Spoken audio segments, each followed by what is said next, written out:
So start from now. Today I'm going to present my project about SARS-CoV-2 variants. And by the way, I'm from University of Alberta and from Dr. Joanne Lemieux's lab.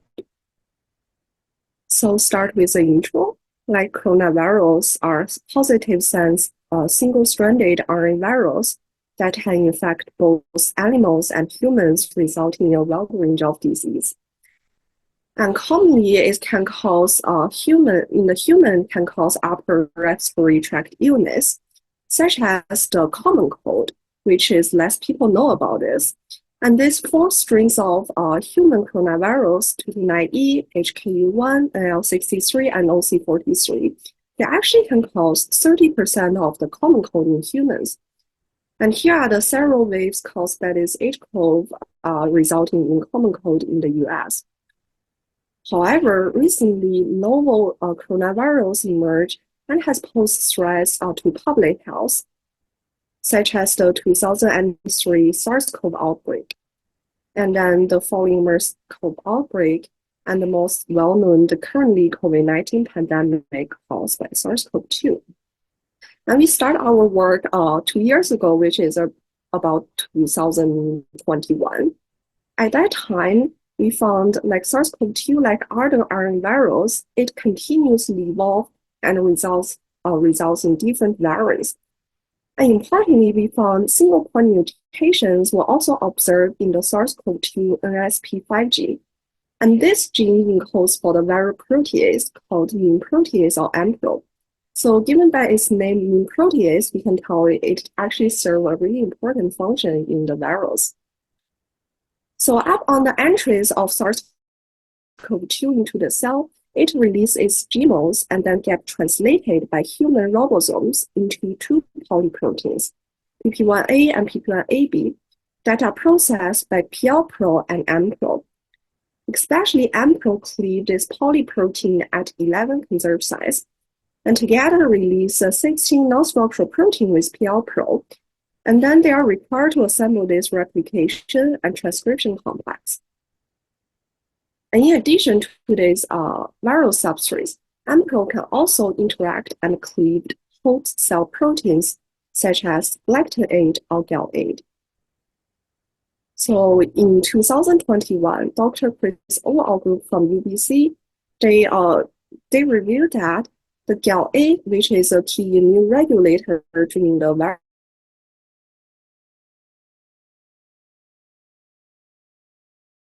the host substrates for SARS-CoV-2. And then the mass spec analysis identified this AMPRO can actually cleave the GAL8 at these linker regions, which dislocates the N-terminal carbohydrate recognition domain 1 of GAL8 from its C-terminal CRD2. And in addition, excitingly, they found the N-terminal of CRD1 of GAL8 combines to the spec, and this recruits adopter protein NDP52, which together they recruit the antiviral synophages. However, upon the cleavage of GAL8 by AMPRO, this allows SARS-CoV-2 to escape antiviral defense. So our immune system cannot kill the virus anymore. And given to these important functions of SARS-CoV-2 AMPRO in viral replication and its negative impact in host defense, AMPRO is attractive targets to treat COVID-19. Like the nirmatrelvir developed by Pfizer is the first authorized drug by FDA, and its actually main target is for SARS-CoV-2 AMPRO. However, this drug requires administered with a ritonavir, and the ritonavir actually can metabolize like other drugs. So if patients have other severe symptoms or disease and they cannot take the Pfizer drug, which compose both nirmatrelvir and ritonavir. So since the start of our COVID-19 pandemic, our teams, led by Dr. Joanne Lemieux's, we have studies of a variety of antiviral drugs for AMPRO, including the initially feline drug GC376, which shows high potency in vivo. And our collaborators also synthesized the AVI drug series, including both irreversible and reversible inhibitors that has comparable IC50s with nematranovirs. And however, with the newly emerging variants, there is a concern whether the AMPRO mutations will affect SARS-CoV-2 AMPRO's structural functionality, and most importantly, the potential therapeutic strategy targeting the AMPRO. So in this project, we go through the GSID website and select and identify 31 AMPRO mutants from the clinical isolates. And those mutations we select are based on the frequency of occurrence and the importance for functionalities. And those mutants actually from 5 variants of concerns: alpha, beta, gamma, delta, and omicron variants. So the left table is a prevalence table, so such as the K90R has a really high prevalence in beta variants, however, become less predominantly in omicron. However, this P132H has over 99% of frequency of occurrence. And we also look at the structures, and we group those mutations into 3 hotspots that might affect structural and functional integrities. And those hotspots of mutations actually clusters at 3 regions. So first, at the active site, or on the beta sheet behind the active site, or at the dimer interface, and this dimerizations is required for the activities. And moving on, we use a Fred peptide-based activity assay to determine the catalytic activities of the AMPRO towards viral substrates. So we use a physiological viral peptide to assemble the viral substrates. And then we determine the KCAT, just mentioned turnover rate, Km the binding affinity, and together KCAT over Km the catalytic efficiencies. And we did observe some of the mutations that had significant, statistically significant changes of the activity compared with the wild type, such as the L50F has a 1.5-fold increase compared with the wild type. And interestingly, we found the 2 substitutions at this E47 actually leads to drastically difference in the activities. And furthermore, we want to provide more structural insight into these functionality alternations. So our labs have solved 11 crystal structures of AMPRO mutants. And we observed the mutations, especially such as L50F and E47. They were actually located near the important residues in the active sites, and leading to surface charge distribution and cycling orientations in the residues, especially in the S2 subset. And here is the surface charge distribution. I will try to make this structure really simple. Let's just focus on this S2 subset, this little pocket here in the wild type. If we look at L50F, it has the highest catalytic activities. And here we actually observe in large S2 subset by these single point mutations. And so we suggest this actually leads to a high binding affinities, so higher activities. However, if you look at E47N, this S2 actually narrowed a lot compared to the wild type, and leading to a lower binding affinities, and result in an almost 4-fold of catalytic efficiency decrease compared with the L50F.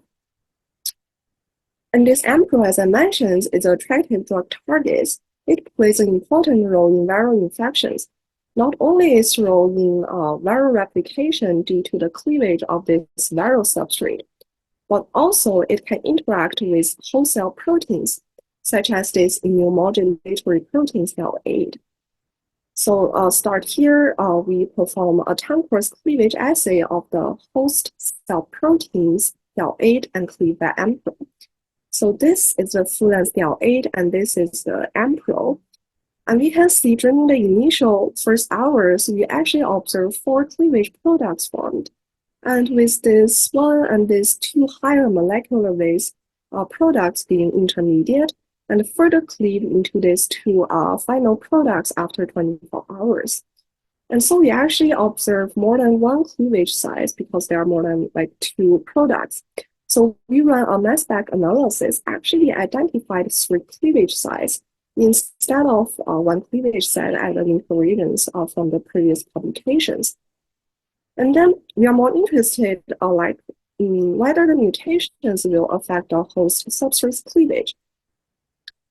So I test all the AMPRO mutants with GAL8 and do a 2-hour endpoint cleavage assays. And then from the polymerase gels, we can observe some of the difference, such as this F185Is, and here is the full-length GAL8, and this is the AMPRO. So at 2 hours, we did not observe any cleavage products. And furthermore, we want to study the products formations and to compare with the different mutants. So we decide to quantify this lower band of products because it's more stable and appear from the beginning and to the end of in our 10 course cleavage assays. So a densitometry analysis shows differences of the activities compared with the wild type. For example, the mutations here shows a lower GAL8 cleavage. Interestingly, the mutations near the active site actually shows higher GAL8 cleavage. And those mutations are more frequently found in gamma and delta variants. So we wonder we wonder what's the consequence. But before that, we want to further confirm from our preliminary data about the different cleavage rates. So we select two mutants. One is S46F, another is I213E, with either higher or lower activities. And we perform a time-course cleavage assays to compare the cleavage rates. So even from the gel itself, we can see the band intensities or band formation difference. But we again quantify these products, and we indeed observe the different cleavage activities of the mutants compared with the wild type. But most importantly, we wonder what's the consequence of this GAL8 cleavage.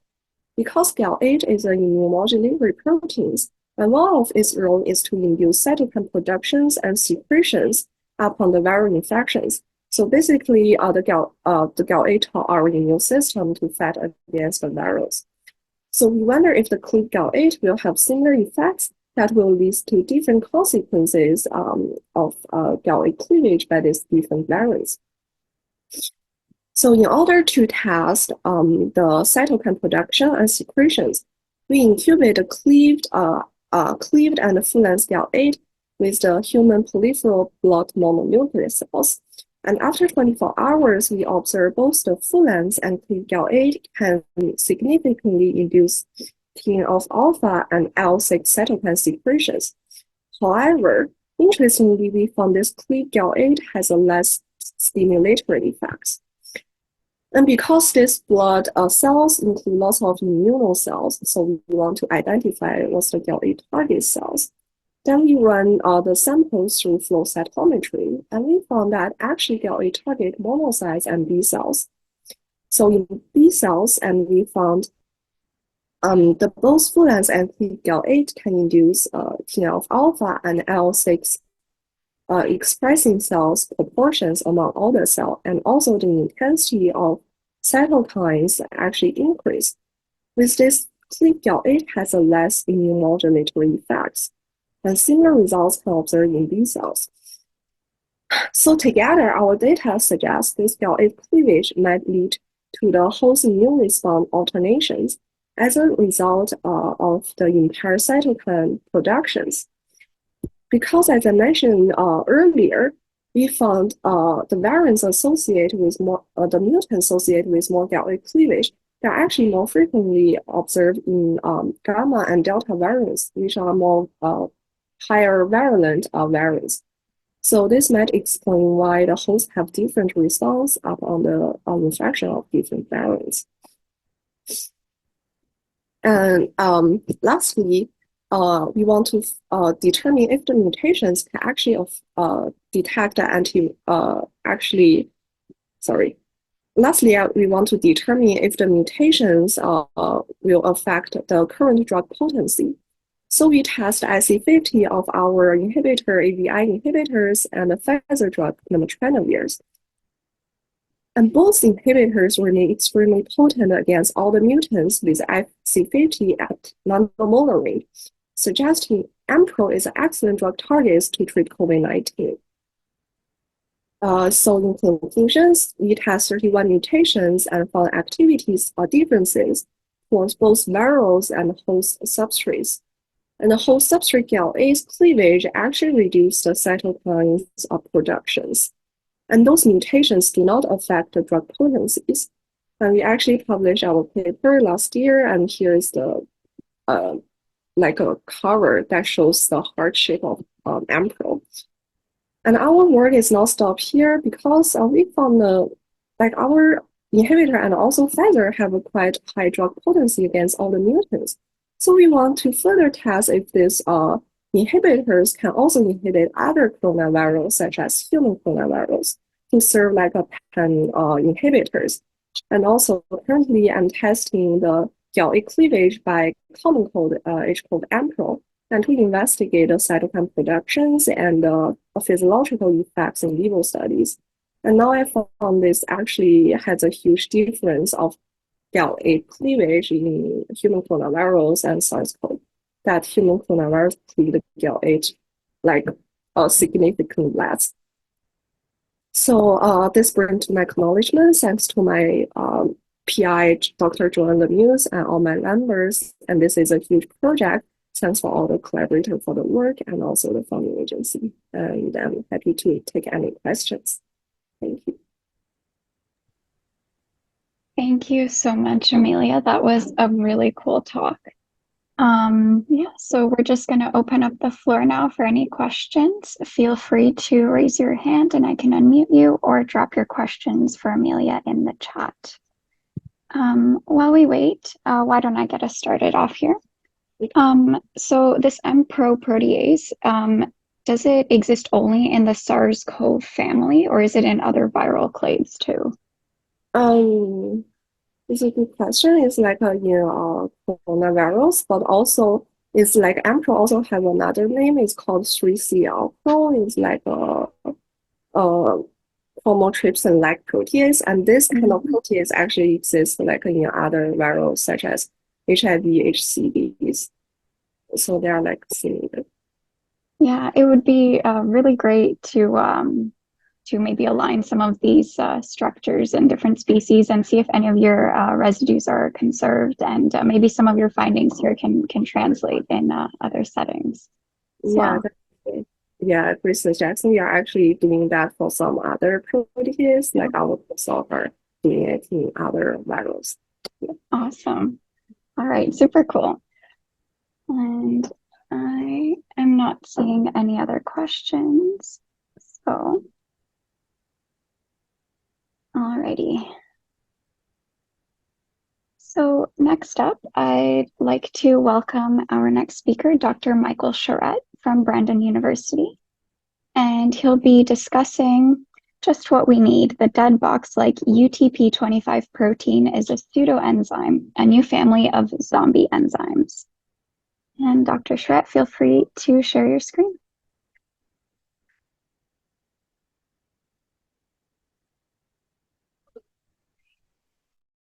I believe you should be able to see my screen now.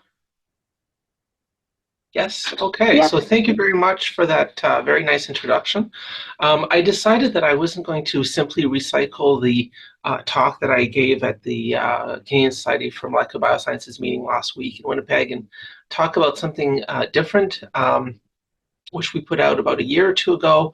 It hasn't gotten as much press. I kind of figured this would be a new story for most of you. Now here I'm really playing with the concept that we just recently went through a pandemic. This paper came out at the very tail end of the pandemic. So I was kind of trying to be a little tongue-in-cheek here. Okay, so first of all, you may wonder a little bit about where Brandon University is, and so this is what Brandon University looks like. But just to orient you, we are, as I get my laser pointer here, we are right right here, approximately halfway between Winnipeg and the border with Saskatchewan. And you've heard of Brandon University or Brandon, whether you know that or not. The Tragically Hip has sung about Brandon extensively, and it's also where Tommy Douglas, the father of Medicare, was educated. Okay, so briefly I'm going to talk about ribosome assembly, what it is, why it's so important, how it's done by the SSU processome, and then I'm going to tell you a small story, so nothing huge, that links my postdoc to the work that I now do as a PI, and also a little bit of serendipity, timing being perfect here in this case, and lastly, kind of what types of conclusions that we got out of this story. So first of all, everyone knows what a ribosome is. For this audience, I don't have to explain that. What you probably don't think of much is the assembly of ribosomes. So where do ribosomes come from and how are they assembled? And so one thing that has come out approximately 100 years ago, but we didn't fully understand it when it originally was discovered, is that there's a link between the ability to make ribosomes and the ability to grow. And this link was really best shown in the nucleolus and in staining that the pathologist will do in cancer. So what I'm showing you here on the left is cancer cells. This is a low-grade cancer. The nuclei are clearly shown here, and the nucleoli are the dots within the nuclei. The nucleoli is where the ribosome is assembled. And you can see that each one of these cells has one or two relatively small, uniformly shaped nucleoli, whereas here in a high-grade cancer, the nucleolus is much bigger. There's multiple nucleoli. It's irregularly shaped. So from that perspective, the nucleolus where ribosomes are born was this diagnostic and prognostic marker of cancer, but the reasons why weren't entirely clear. And the reason why simply is because in order to grow, you have to make ribosomes. Ribosome assembly is regulated by a number of oncogenes and tumor suppressors. It's dysregulated in cancer. There are also some ribosome assembly disorders that are associated with cancer. And lastly, a lot of the nucleolus and steps in ribosome assembly are now known to be targets of existing and in development chemotherapeutic drugs. So when a cell is actively growing, it's devoting a huge amount of energy to making ribosomes.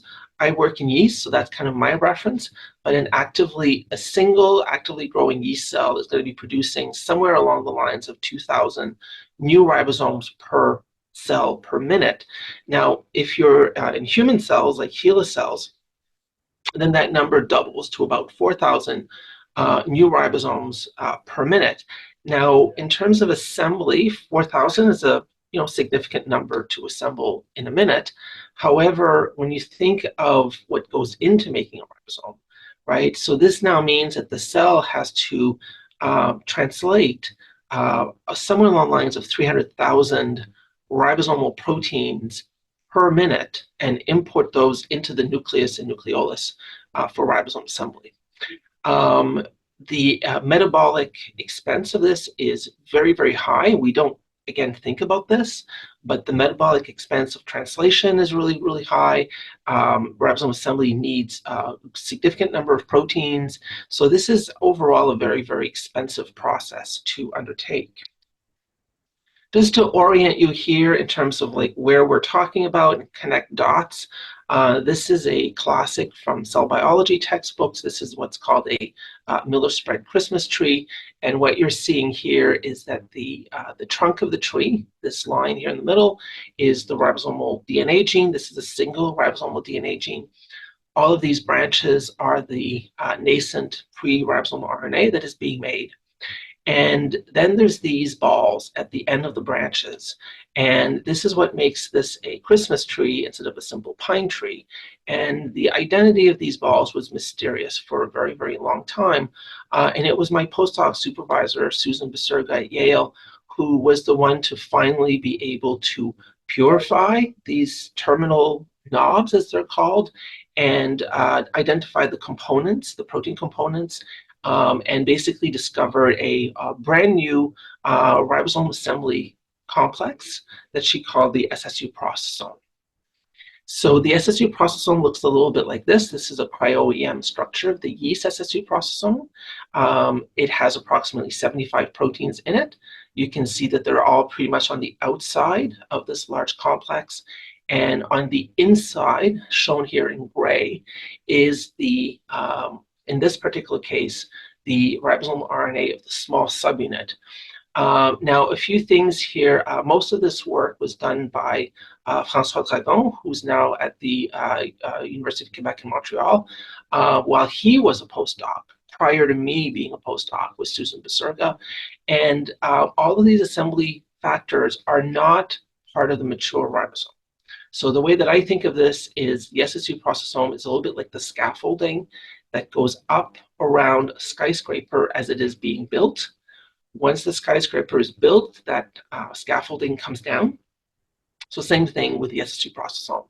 Yes, it builds the ribosome, but once it's done building the small subunit, all of these proteins come off.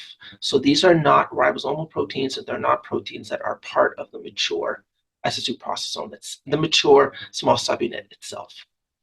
The SSU processome has a number of proteins in it. It's very large, and I want to highlight here the fact that there's 10 helicases. So helicases play a role in just about every single aspect of the cell, but they play a really important role in ribosome assembly. I'll talk about them a little bit further in a second here, but there's a significant number of helicases in the SSU processome. So just hold on to that concept for now.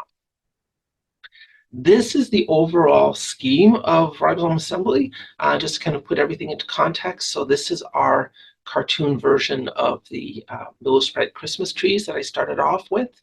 The trunk being the ribosomal DNA, the red branches being the nascent pre-ribosomal RNA. And so it makes this very large transcript that you can see here. This transcript contains the 18S that's going to become the small subunit, and it contains the 25S in yeast, 28S in humans, that along with the 5.8S, this whole section is going to become the large subunit. The SSU processome is going to jump on and help in the co-transcriptional cleavage steps, co-transcriptional chemical modification of the RNA, co-transcriptional folding, co-transcriptional assembly with ribosomal proteins that is eventually going to give you a mature small subunit. And for the large subunit, there's a similar complex that is called the large subunit processome. So the point here that I'm trying to make is this is an incredibly complicated process that has multiple steps, and these steps are all kind of happening at the same time. Now, I mentioned that there's a lot of helicases in the SSU processome, and that kind of makes sense because the SSU processome is trying to fold an RNA structure. And so the concept that I want to bring in here is that helicases are important because they remodel RNA. So we typically think of helicases as, you know, zippers that unzip RNAs, but I think it's much more than that, right? So it's not just unzipping RNA, it's remodeling RNA and really changing the structure. So I've got a bit of a cartoon here, and if you just kind of follow the color-coded sections, you can see here, like this structure would be remodeled by an RNA helicase to give you this structure.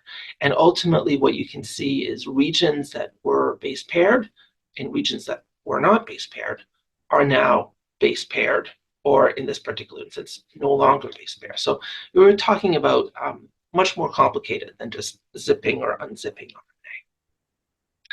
So these are what RNA helicases look like, and they have pretty much two domains, and they're really characterized by these box elements. So these box elements are sequence motifs, and these sequence motifs do very specific things, be it binding to ATP, because this is an ATP-mediated process, binding to the substrate, and so on. And there's one box in particular, which is called the dead box, which is named after the amino acids that comprise it. these form a very specific family of helicases, the dead box family of helicases. So just kind of hold on to that concept. So this is one way when you're looking at a new protein that you could say that it's a helicase or not pretty quickly, depending on the presence of these sequence motifs. And as I mentioned, these sequence motifs do very specific things that are part of the helicase's job.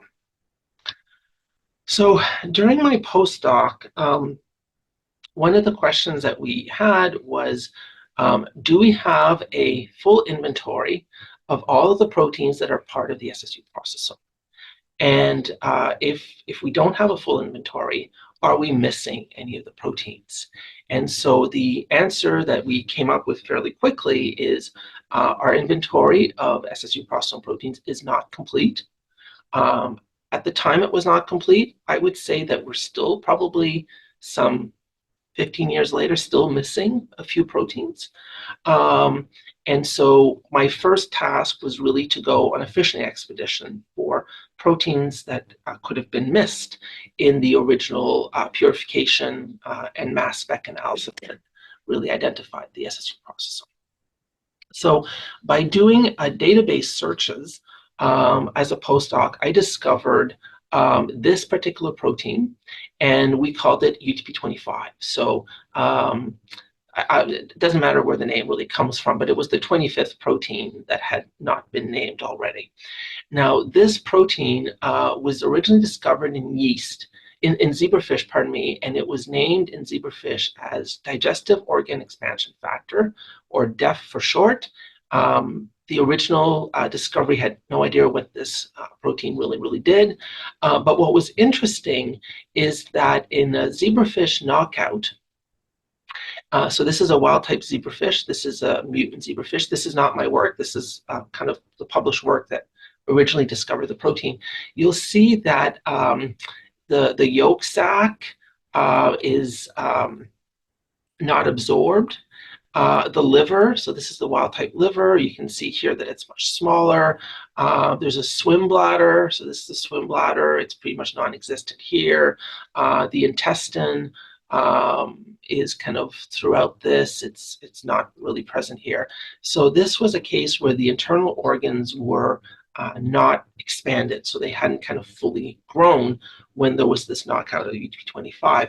Now this caught our attention a little bit because one thing that was happening throughout this was the discovery that there can be these ribosome assembly disorders in humans. And not all of them, but a number of ribosome assembly disorder in humans are associated with internal organs that are underdeveloped or malfunctioning, such as the liver and the spleen, for example, have been particularly well described as ribosome assembly disorders. So when we were looking at this DEF protein, one of the first things that caught my attention, because at this point we're trying to figure out, is it a candidate for an SSU processome protein that we have missed? One of the things that caught my attention immediately is this particular sequence. So PTR-ELA, that corresponds to motif A1. And it kind of made us think, well, if it has PTR-ELA, the only proteins that have that particular sequence are helicases. And remember that I've just told you that there's a lot of helicases in the SSU processome. So therefore, could we possibly have yet another helicase? There was a bit of a problem though, and the problem was that a lot of the other motifs weren't there. So that kind of left us a bit mystified as to what this protein really was. So what we did is we put this protein through the battery of tests that we had developed for meeting the criteria for an SSU processome protein. First being that the protein has to live in the nucleolus, because that's where ribosomes are made. The second one is that deletion or depletion of the protein had to result in the inability to make ribosomes, and that was very true. We depleted the protein, and you the cells could not make the small subunit of the ribosome specifically. And lastly, that the protein had to be physically associated with the SSU processome, and we showed that by co-implementation that, yeah, it was a physical component of the SS2 processome. So at this point, we felt pretty confident that we actually had discovered a additional SS2 processome protein. But this is where the story became a little bit curious. So I've already told you that what drew our attention to this protein was this PTR-ELA sequence that the protein has that corresponds to motif 1A that you only find in RNA helicases. So this is an alignment of UTP25 sequences, and you can beautifully see here how in yeast there is the PTR ELA with a bit of a substitution here, and that this motif is, to some extent anyways, conserved in other organisms. And again, this is reminiscent of helicases. However, then when we started looking for other motifs, things didn't look quite as good. So here's our PTR ELA from motif 1A. Here's motif 1, and you can see that it's highlighted by shading, and UTP25 doesn't really have it. These are other known validated RNA helicases. They don't really have it. Motif Q, same thing. Not much of motif Q in UTP25, but the other known helicases have it. And I could go through the rest of this figure basically saying the exact same thing. So here, for example, is the dead box. You can see how beautifully conserved this hallmark feature is in known helicases. UTP25 doesn't seem to really have it, at least not in a convincing way. So what were we to do of this, right? It partially looks like a helicase, but not really. And then, which was further puzzling, is that we took this PTR-ELA motif and we basically mutagenized it to just destroy it. So this is the PTR-ELA motif in yeast, and this is what we did. We just turned it to a whole bunch of alanines. And in this particular both plate and growth assay, the mutation of the PTR-ELA to a series of alanines had absolutely no effect. So now we had a conserved sequence, we had a conserved helicase-like sequence where the loss of the sequence motif was inconsequential, making it even more confusing. So I think this kind of summarizes kind of the state at that point. We published this, moved on to other things, kind of forgot about it. Basically, this helicase-like protein has some helicase features, is missing most helicase features. The one helicase features that it has, you get rid of it, nothing happens. So what are we to do with this? So here's our timeline of this. Discovered UTP25 in 2008, published it in 2010. We published it, and another group in Brazil also published it under a slightly different yeast name. And then as a faculty member somewhere around 2018, I was looking through an email that I had received from the American Society for Biochemistry and Molecular Biology, and they were advertising a meeting on pseudoenzymes. And I kind of thought, what on earth is a pseudoenzyme? So I had to look it up, and a pseudoenzyme is where it started was really in kinases. So a protein that looks like a kinase, but is missing the catalytic residues that make it a kinase in phosphorylation. But the protein is still essential. So you need the protein. It looks like a kinase, but the catalytic residues are gone. So these are catalytically dead enzymes, and they're catalytically dead because they're missing the catalytic residues, but the protein itself still plays a role. So immediately I thought, could UTP25 be a pseudoenzyme? And specifically, could it be a pseudohelicase because of the fact that it has some features that look like a helicase, but it has lost most of them? But how on earth would we show that?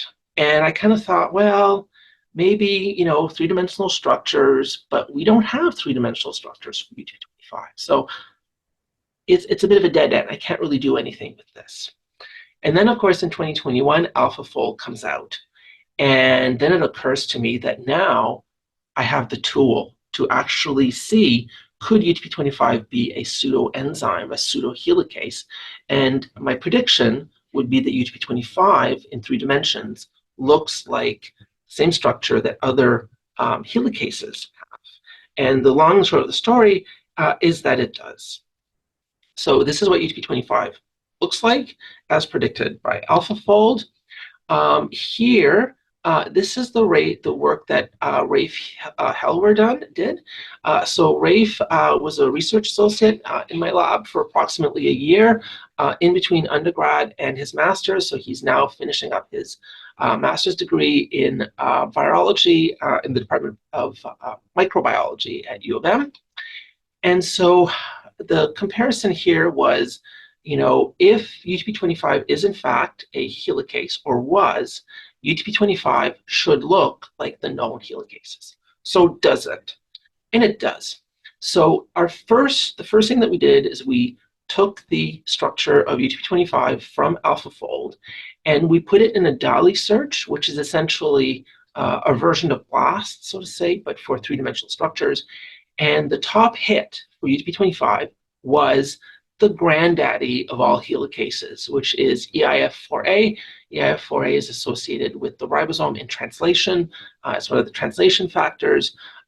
This is the case of the yeast. So this is a superimposition now of EIF4A from yeast as a crystal structure to the AlphaFold of UTP-25. So this, as you can imagine, was very exciting that lo and behold, the three-dimensional structure was that of a helicase. So then our next goal, kind of knowing the overall structure, was to go back to these domains and say, okay, well, can we find those domains whether or not they have the same sequence? Because remember, it was only domain 1A that looked similar between UTP-25 and the others. All the other domains didn't look similar. So here, because helicases have two domains, we just took the two domains and we split them and we treated them separately so that we could get better alignments. In this really, really nice figure, what it really shows you is that every single one of the known motifs in a helicase, when you compare the known helicase crystal structure of EIF4A to the AlphaFold predicted UTP-25 structure, you can see that there's really nice overlap of every single of the known functional motifs of a helicase. The only conserved one at the sequence level is the PTR-ELA that I mentioned earlier, but if you look at the other ones, they're all conserved except for 1B, this GG. It looks as if it's just kind of flipped, but everything else, including the dead box, they're all there. So they're all adopting the same structure, but they're obviously using different sequences to get there. And this is just an example of one of the motifs, and you can clearly see the beautiful overlap of that particular sequence motif. So in conclusion, we knew from our published work during my postdoc that UTP-25 had lost most of the dead box sequence motifs. The one remaining helicase motif, the PTR-ELA motif 1A, mutational loss of that one remaining sequence motif had absolutely no consequence. Yet UTP-25 is essential, so loss of the UTP-25 protein is lethal, so that means it has to be doing something. Our findings from this particular case is that UTP-25 adopts the same global and local structure for the individual sequence elements as dead box RNA helicases do, with the exception of one of them. So we conclude at this point that UTP-25 must be a catalytically dead enzyme because it is missing the residues that it needs for catalysis. And in doing so, because it's a catalytically dead enzyme that is still essential, that means that it must be a pseudoenzyme, and specifically the first fully described pseudohelicase. Now, functionally, this kind of brings up the issue of like, well, what does UTP-25 do then as a pseudohelicase? Now, in truth, the vast majority of S supracosome proteins, we have no idea what they do, right? Most of them are probably scaffolding proteins and architectural proteins. Most of the proteins in the S supracosome lack enzymatic function. So this is not unusual that we don't know. But our theory is that UTP-25 may be a helicase cofactor. So the other paper that also described UTP25 found that it binds directly to either pre or mature ribosomal RNA. So our theory is that UTP25 may bind to specific pre or mature ribosomal RNA, and once bound, may recruit an SSU processome helicase, such as DHR2, to that particular site. This is not unusual because with a lot of RNA helicases, we don't really, we get the sense that they don't have much sequence specificity for their substrate. And that oftentimes it's a cofactor that binds to a particular sequence element at a particular time, because this is regulated both in location and in time. And in doing so, recruits the SSU processome helicase to that site. And we have all of the protein-protein interactions that can really support that.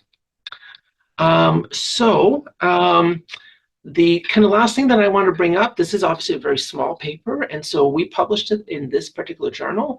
So this journal is called Micropublications. It's a journal that is run out of the UCLA library. It limits you to only one figure, but it doesn't limit you on text. And it was for us a really perfect place to submit a small story like this, where we had no additional experiments to do with it. And so the nice thing about this, sorry, I said UCLA, it's Caltech. This is still peer-reviewed. It's still indexed in PubMed. It's open access. They focus on small stories. So if you're an undergrad doing biochemistry, this is a really, really nice place to publish a small story. If you're a graduate student and you've got some small story that is going off on the side that you don't really know what to do with, this could be a good place for them. And the fee is ridiculously low, right? It's $250 US. So this, I think you should be considering this venue as a really good place for these small stories that may not have anywhere else to go. This is a picture of my lab at the time. Again, Rafe, who did all of the work. This is my acknowledgement. I believe that I'm on time, so I'm going to stop there, and I can see that I've already got questions in the chat room, which is great. So thank you very much for your attention, and hopefully there can be lots of questions.